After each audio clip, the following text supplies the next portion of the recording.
If you look at homicide, João Pessoa has a homicide rate of 23 per 100,000 inhabitants, which compares favorably to other cities in the north. So you've got a city of Fortaleza, where the homicide rate is 45 per 100,000. Then you've got Salvador, which is 55 per 100,000. So you can see João Pessoa has a significantly lower homicide rate compared to these cities.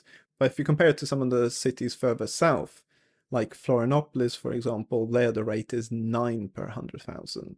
So definitely cities in Brazil with a lower rate, but João Pessoa's rate is relatively low when you compare it to other nearby cities. What I would say is that my perception of crime in João Pessoa when I was there is that I felt relatively safe walking around. Now, obviously, I stayed in the more safer, affluent neighborhoods. I didn't start walking around the whole city, but in the areas that I stayed in, I felt very safe. And when I compare it to some of the other cities in the north, I would say that I felt safer in João Pessoa compared to these other cities.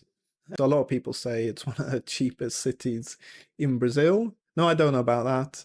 But what I can say is if you look at the cost of groceries, cost of going out to restaurants and bars, cost of rent as well, then yes, João Pessoa definitely is cheaper compared to Sao Paulo, Rio de Janeiro, Florianopolis, that's for sure. So you can go to a restaurant in João Pessoa and you can eat well for like 20, 30 reais per person.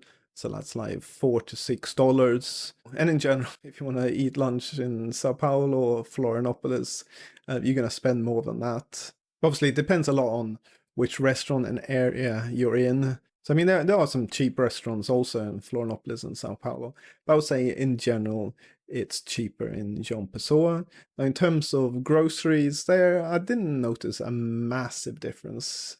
I mean, I would say it's slightly cheaper in João Pessoa, but not a major difference. But then in terms of rent, yes, their rent and buying a property in João Pessoa is significantly cheaper than Florianopolis, Sao Paulo, Rio de Janeiro, that's for sure.